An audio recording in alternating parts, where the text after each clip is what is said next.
董敏莉前排就大爆佢喺亞視播放嘅節目零收視，而亞視嘅高層性品員呢日就回應話唔會因為咁樣而唔開心嘅。我諗即係呢個有言論自由嘅，咁但係即係喺自己，雖然佢個節目唔係我哋即係我哋製作，咁但喺我哋平台上咁講啊，咁當然唔係咁好啦，咁樣係啦係。會封殺佢啊？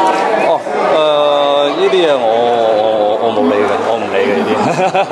咁我覺得即係都係一個平台啫，咁樣人哋講人哋嘅事啦，咁樣係啦。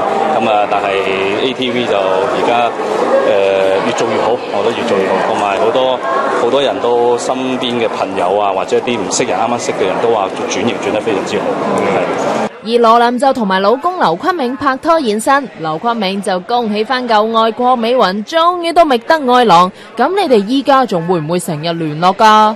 我同佢聯絡多啲。佢我間中。我同佢聯絡多啲，因為佢好多時珠寶店有活動，佢都會揾我嘅，係啦。我會想佢哋快啲結婚。呢個人哋嘅事我哋就唔知㗎咯。係啊。由佢哋自己決定嘛，呢啲啊。但係會唔會即係佢近期啲報道，可能抄翻啲情史嚟講翻啊？林生同啲情史，你即係會唔會介意咧？即係冇介意嘅，呢啲係事實啊嘛。